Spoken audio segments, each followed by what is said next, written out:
Hello everyone, welcome back. Hi, me again. Hello. One of you lovely commenters asked, how do you journal when you have ADHD? So I wanted to just throw some thoughts down about that. Really good question, because ADHD is tough. Something I want to say initially. I am not a medical professional. I cannot diagnose anyone. I cannot give anyone any medical advice. This is just stuff I've noticed in my work, in me as a human, and some of the challenges I've noticed that come with ADHD. So all these tips are anecdotal.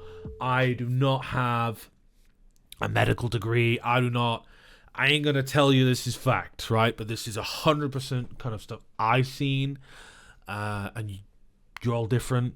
That's completely fine. That doesn't work for you, that's fine. But I'd love to hear what you think, because I think the more stuff we can share around, the more awareness we can have of the challenges with ADHD, help everyone, okay? So here's some of my thoughts.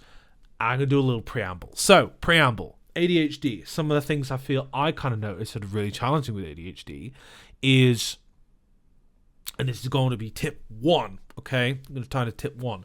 But the challenges I see are that it's really hard to be present and really still, right? And something I feel I really notice in people with ADHD is that they have a really strong emotional reactivity, and rejection sensitivity is a huge thing for people with ADHD.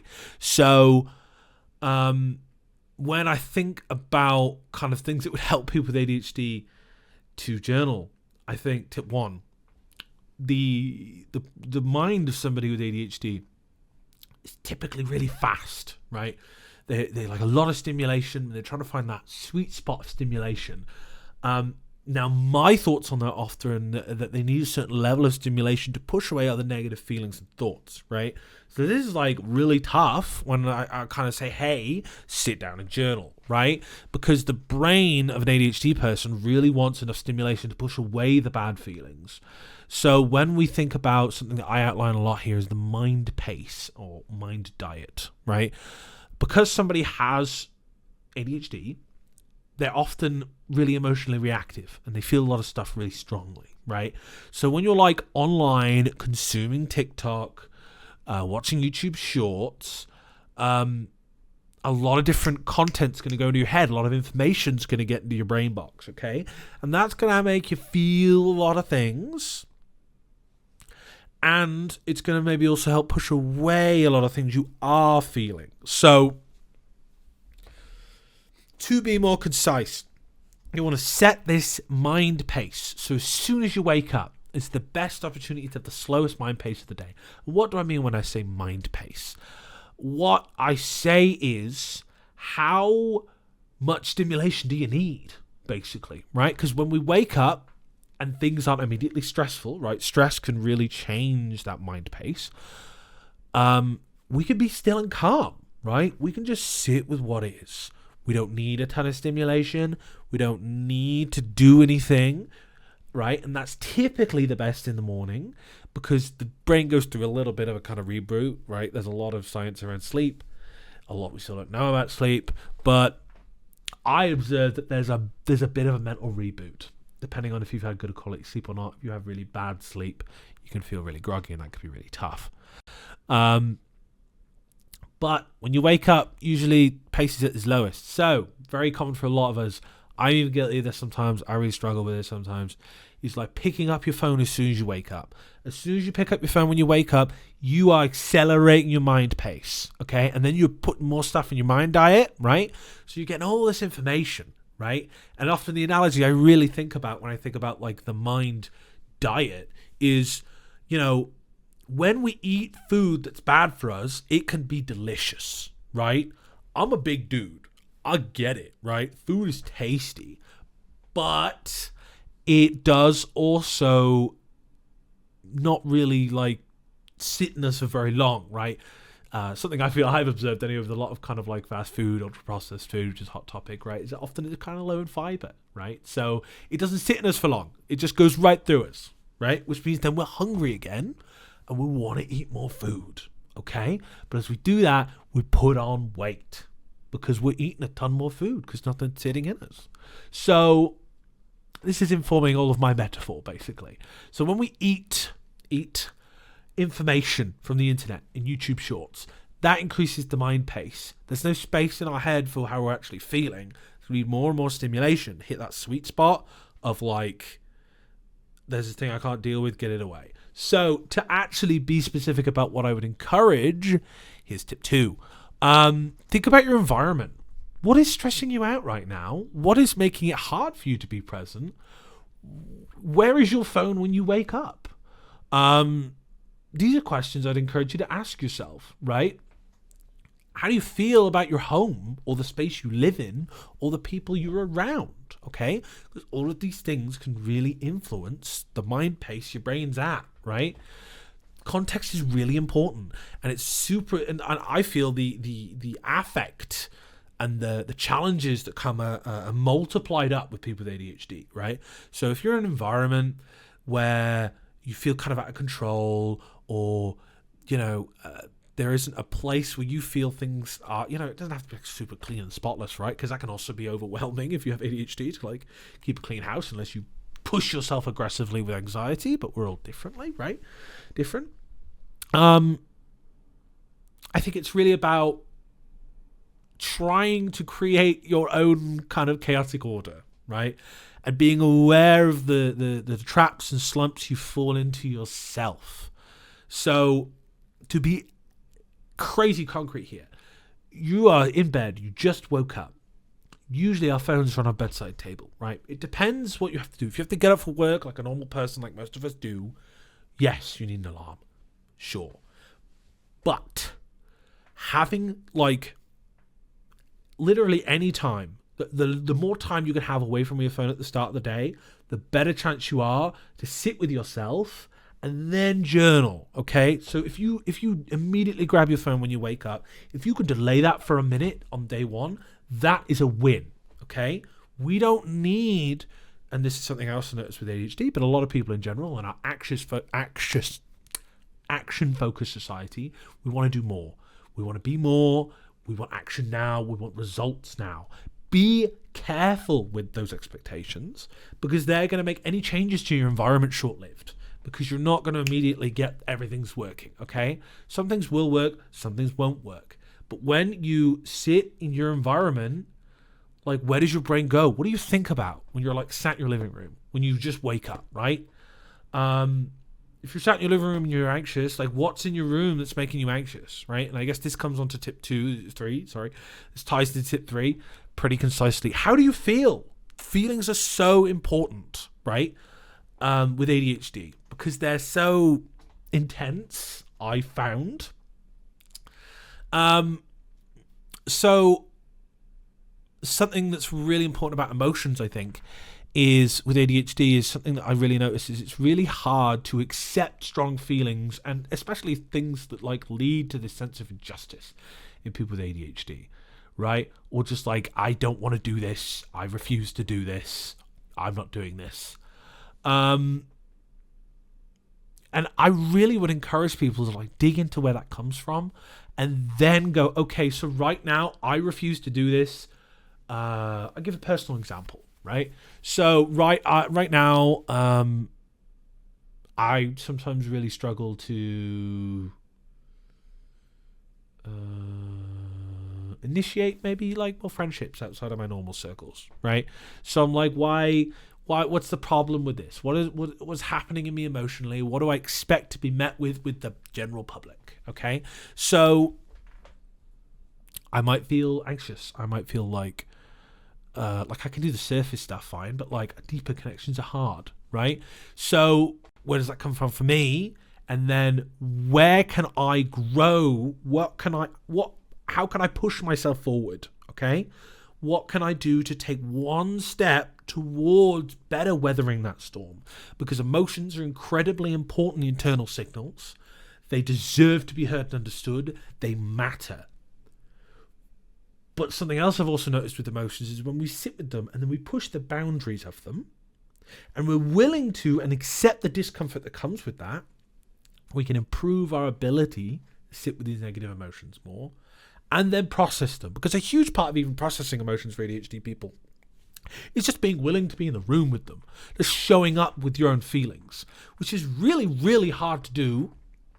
Going back to tip 2, your environment's just kind of sucks, right? And you don't really have a lot of control over what's happening, and you just feel chaotic, and you're like, what do I do? How do I do things better? And then that can lead to, there's very strong correlations with depression and ADHD.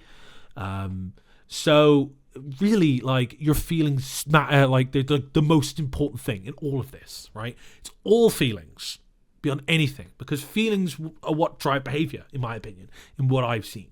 So what really affects kind of emotions a lot, and this is tip 4 for you, is expectation management. Okay, so what we expect of ourselves and how far we expect things to move forward, right? At what pace, at what time period, right? We need to be super aware of those expectations, because those expectations are going to create despair for us, right? If you sit in front of a journal and you expect to write a perfect journal, you won't do it. You won't do it because the pressure of that is so much. A perfect journal, what the hell is that, right?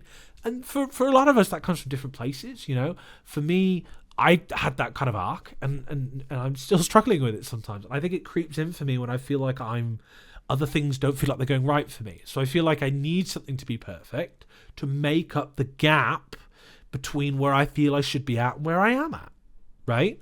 So acknowledge, and it's hard to do this, right? Certainly by yourself. I've been in a lot of therapy and life coaching and stuff, but acknowledge that you need this to be perfect because other stuff sucks, okay?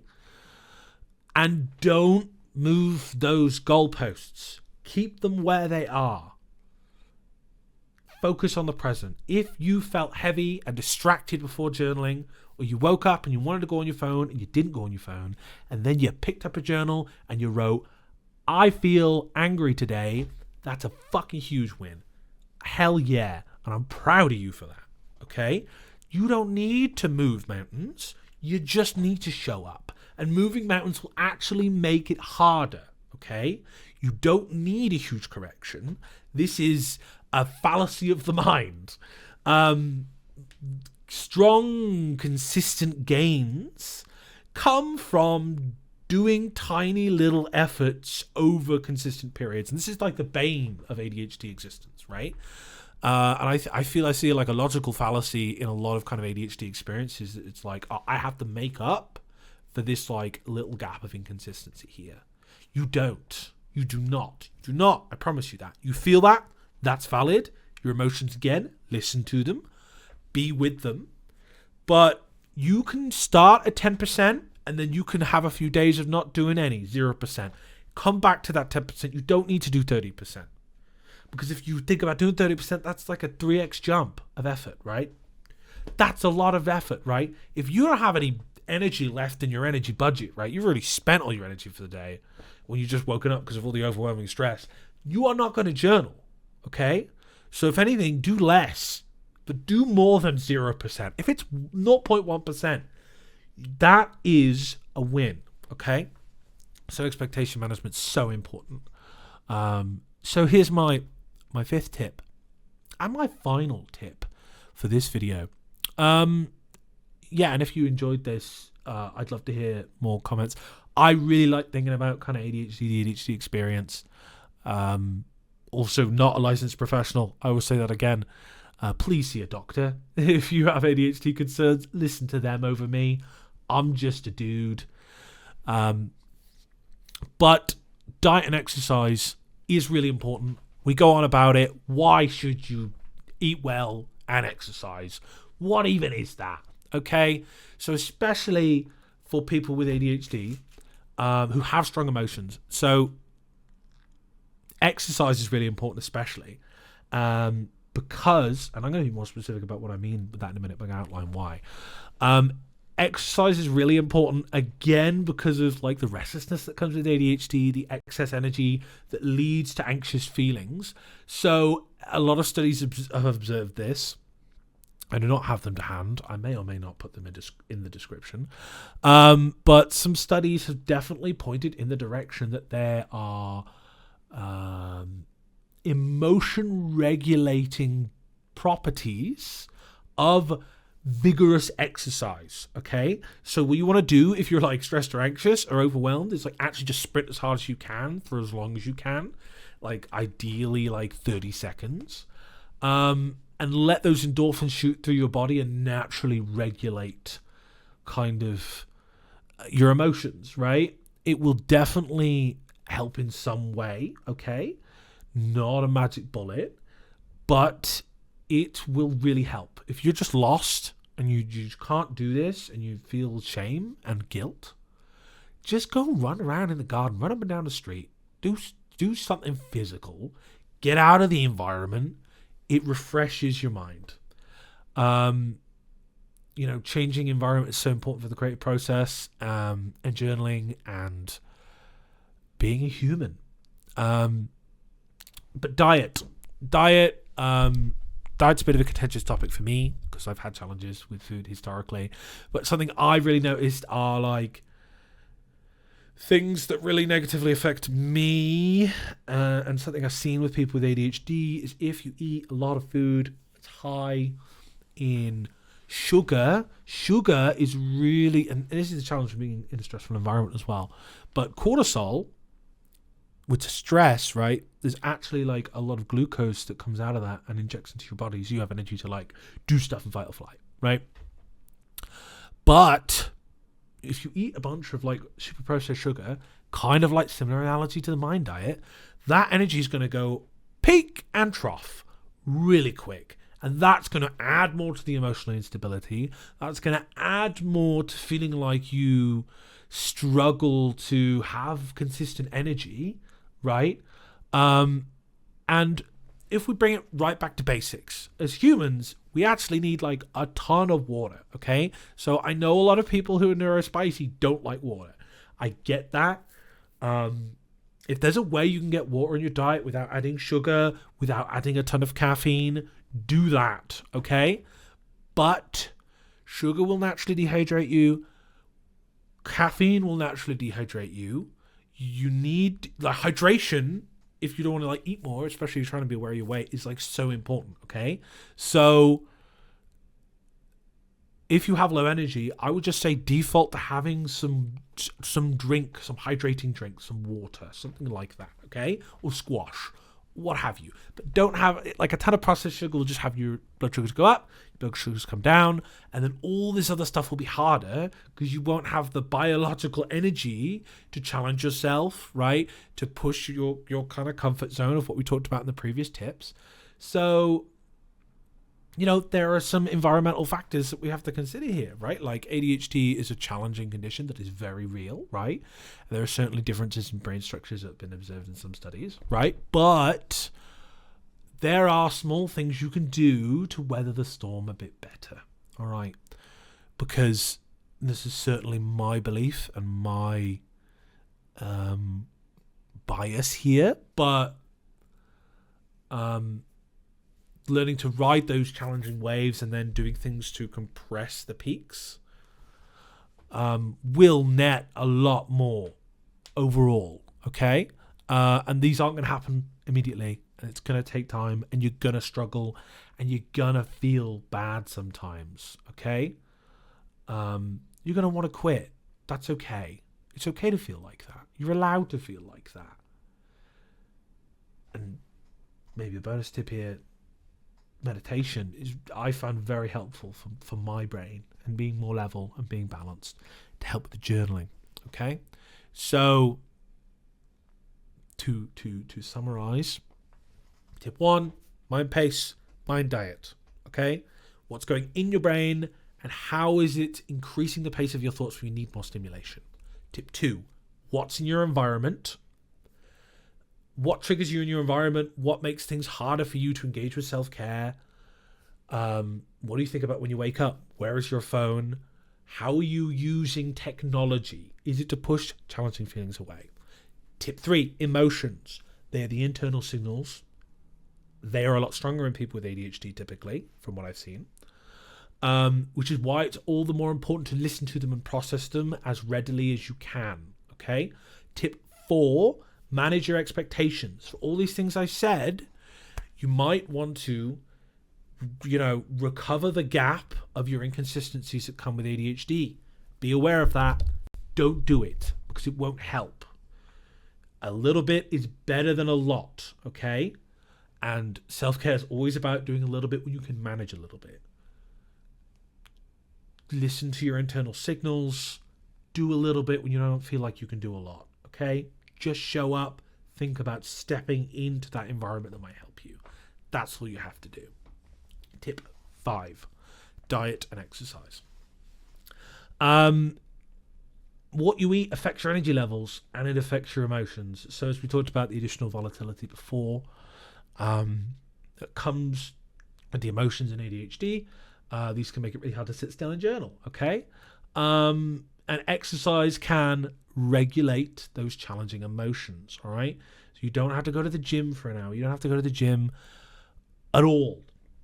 Just run up and down the street, get the endorphins going, and that will regulate some of your mood. There can be some shame that can come with that, depending if you're a big person. I certainly feel that sometimes. But if you can find just a pace where you won't be observed and you're comfortable to just move around and really get your heart pumping, that can reduce the peaks and regulate some of that challenging emotion to help you come in and do a bit of journaling. So, those are my thoughts. It's been beautiful to talk to you all. I'm really excited about this topic. This is something that really jazzes me up. So if you want to see more of this, let me know. I got a lot more thoughts. This video's going on for a while, so I'm going to stop here. But have a lovely day. I appreciate you, and I'll see you all soon.